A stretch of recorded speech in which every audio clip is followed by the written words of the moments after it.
Olá, muito boa tarde a você aí de casa que acompanha o Balanço Geral. Chegou a hora da gente falar da Chapecoense. Chapecoense que apresentou ontem o novo comandante técnico para o restante da temporada. Guto Ferreira assinou contrato de 1 ano com a Chapecoense e falou pela primeira vez com a imprensa ontem. Antes da entrevista, a meta do novo comandante foi repassada. E nossos objetivos são muito claros.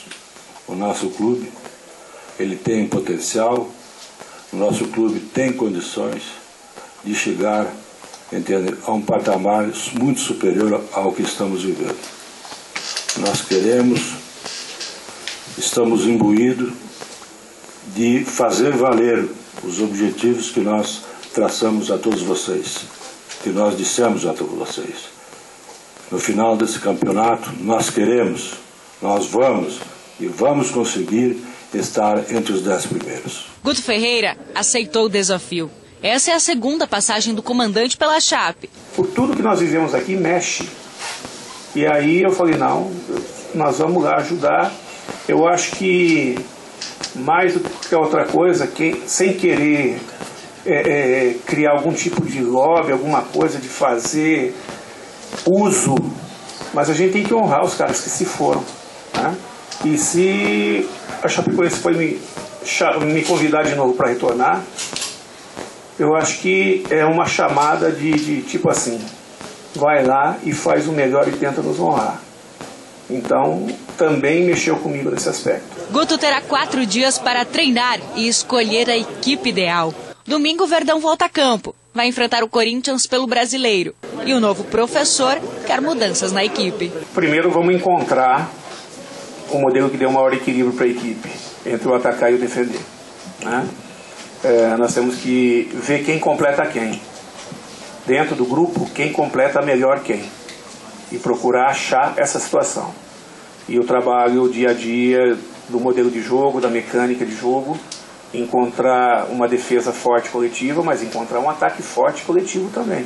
Né? E eu gosto sempre de ter velocidade pelos lados do campo. Vamos buscar essa situação. Tá aí então o técnico Guto Ferreira, técnico da Chapecoense. Boa tarde, Badá. Falou ontem com a imprensa, disse que quer um time mais rápido, quer um time mais veloz. Chegou também com os seus auxiliares para começar esse trabalho. E como disse o presidente Maninho no início da matéria, quer a Chape entre os 10 no final do Campeonato Brasileiro. Seria ótimo, excelente, extraordinário a Chapecoense, que acordou hoje pela manhã, foi dormir ontem já na zona de rebaixamento, né? Com o empate do Santos com o Ceará pelo placar de 1-1, o Ceará ganhava do Santos por 1-0 e a Chapecoense, com esse resultado, estava fora da zona de rebaixamento. Mas daí o Santos empatou e pelos critérios passou a Chapecoense, mas está tudo muito embolado ali, mas hoje a Chapecoense está no Z4, está na zona de rebaixamento. Né? E essa é a missão do Guto.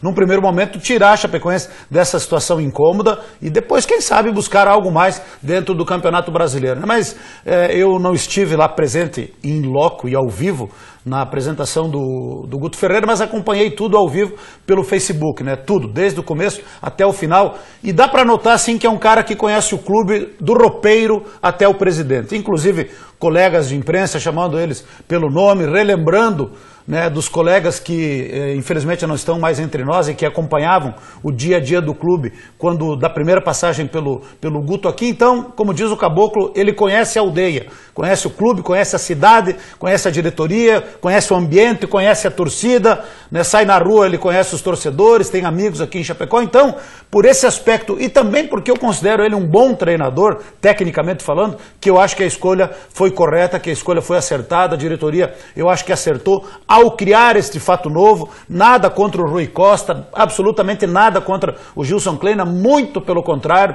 Temos que, né, eu não canso de repetir isso com quem eu converso, saber reconhecer tudo aquilo de bom que eles fizeram pela Chapecoense, mas era preciso criar um fato novo. E o fato novo é o Guto, com os seus auxiliares, com o novo preparador físico. Então já começou a trabalhar ontem, vai ter 4 treinos, apesar do tempo não estar colaborando, mas já treinou ontem, vai treinar hoje, tem ainda sexta e sábado para preparar o time para o jogo contra o Corinthians, domingo, 4 horas da tarde na Arena Condá. Então agora começa a nova era do Guto Ferreira na Chapecoense e a gente vai fazer aquilo que a gente sempre fez: apoiar, dar o voto de confiança, torcer e também cobrar quando a gente entender que as coisas não estão saindo como a gente gostaria e como deveriam.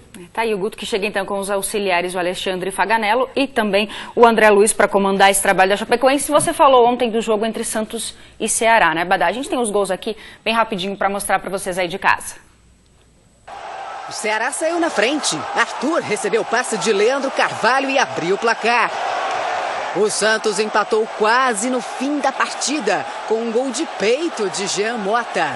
O jogo terminou em 1-1 em Fortaleza. O Santos está em 15º na classificação e o Ceará é o 18º. Como você falou, Badá, então acordamos a zona do rebaixamento. A gente confere a tabela de classificação do Campeonato Brasileiro para você aí de casa, na tela para você acompanhar. Não mudou nada na parte de cima da tabela. O São Paulo segue líder, seguido pelo Flamengo, segundo colocado. Mas dá uma olhadinha na parte vermelha da tabela, tá aí a Chapecoense, 17ª colocada, né?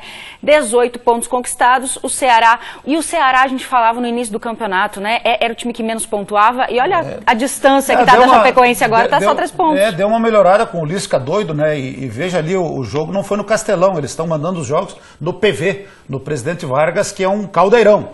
De 3 partidas depois da Copa do Mundo, ganharam 2 e empataram 1. Mas mesmo assim vai lutar e eu acho difícil escapar. Mas a gente viu aqui, ó, da Chapecoense, que tem 18 pontos, até o América, que é o 10º colocado, são 3 pontos apenas de diferença. Então está tudo muito embolado e tem muita coisa pela frente. Nós temos mais 2 jogos pelo turno, mais 19, são 21 jogos. 21 jogos que o Guto Ferreira vai ter pela frente, é claro, mais o jogo da Copa do Brasil semana que vem aqui contra o Corinthians. O Corinthians ontem perdeu para o Colo-Colo de 1-0, utilizando os titulares, e deverá vir a Chapecó ou com um time misto ou com um time de reservas. Tomara que isso ocorra realmente. E ontem o Cássio salvou até o Corinthians de uma derrota por placar maior. Mas eles devem preservar os titulares que tiveram desgaste ontem para o jogo contra a Chapecoense aqui, deve vir com um time alternativo. E aí na quarta-feira, sim, que a Copa do Brasil é o que mais paga e os clubes têm interesse, daí eles vêm com os titulares. Então, o negócio agora é tocar o barco para frente, né, todo mundo se unir, porque eu sempre disse, né, Chapecoense está acima de tudo e de todos. E todo mundo quer o bem da Chapecoense, todo mundo quer a mesma coisa, né, que é a Chapecoense permanecendo na Série A. Aí final do ano vai ter eleição de diretoria, daí outros assuntos serão tratados também, inclusive por Conselho Deliberativo. Então o momento agora é de atenção e foco total para dentro do campo, para dentro do gramado. E para isso a gente espera que o time vá bem, porque aí com certeza a sequência da temporada vai ser mais tranquila. E agora vamos de Série B do Campeonato Catarinense, reta final da segundona, então, do Campeonato Catarinense. A gente preparou para você uma matéria com todos os gols dessa rodada, olha só. Debaixo de chuva em Itajaí, o Marcílio Dias abriu o placar no final do primeiro tempo, após chute de Adrian. O lateral Vitor, no rebote, fez 1-0. Ainda na etapa inicial, Léo Ávila aproveitou o gramado molhado, bateu de longe e fez o segundo. O Operário descontou na etapa final com a bonita jogada que terminou com gol de Kainan. Mas no finzinho da partida, Dandan, tranquilo, deu números finais ao jogo. Marcílio Dias campeão do retorno 3, Operário de Mafra 1. Festa dos jogadores e da torcida no estádio Doutor Hercílio Luz. Tá aí a segundona catarinense. E olha só, gente, para comemorar o Dia do Soldado, o Corpo de Bombeiros de Xanxerê realiza no próximo dia 25 de agosto a primeira Corrida do Fogo. Vai ser na cidade vizinha de Xanxerê. A largada está prevista para as 7 da noite e as inscrições, então, para o percurso de 5 quilômetros estão abertas, tá? A nossa equipe conversou sobre esse assunto com o cabo Felipe Correia, do Corpo de Bombeiros. Olha só. O principal objetivo da nossa corrida é fazer com que a gente tenha uma interação, a sociedade com o Corpo de Bombeiros. Nós temos o nosso quartel de porta aberta nesse dia, inclusive, né? Então a gente vai ter atividade para crianças e para a comunidade como geral. E a nossa ideia final é fazer com que a sociedade cada vez fique mais próxima do bombeiro e trabalhando em cima de saúde, né? Existe um valor para as inscrições. O que vai ser feito com esse valor? Então, o valor das inscrições, primeiro a gente vai ter que pagar todo o custo e o que sobrar, se sobrar, a gente vai destinar para a causa animal da cidade de Xanxerê. O pessoal tem que aproveitar porque está no período final também de inscrições, tem que aproveitar mesmo. Na verdade as inscrições vão até o dia 20, só que eu tenho um número limitado, são 350 inscrições. Depois disso a gente não terá mais inscrições e elas já estão acabando, né?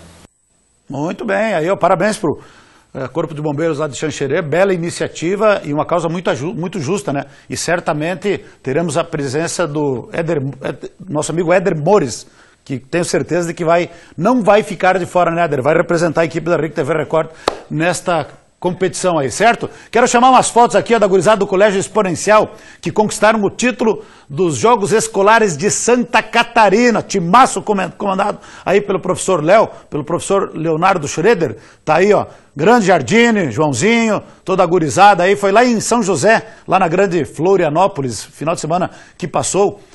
Na decisão, olha só, estava jogando contra um colégio lá de Balneário Camboriú, perdendo por 2-0, foi buscar o empate no segundo tempo, em 2-2, e aí foi para os pênaltis, e a gurizada acabou ganhando pelo placar de 4-2 nos pênaltis, e ficando com o título da fase estadual e garantindo vaga para a fase nacional, que vai ser lá em Natal, no Rio Grande do Norte. Que bela viagem, que bela experiência, que bela conquista. Parabéns aí, gurizada. Parabéns aí para o professor Léo, que faz um belo trabalho no Exponencial e também no CRC, para todos os atletas, para os pais que estão felizes da vida, e para o professor Hélio Maldaner, que é um grande incentivador do futsal do Colégio Exponencial, dá muito apoio para essa gurizada aí e está feliz da vida com a conquista do título fase estadual, e que agora vão todos para a fase nacional lá no Rio Grande do Norte. Parabéns aí ao pessoal do Exponencial e também do CRC, que tem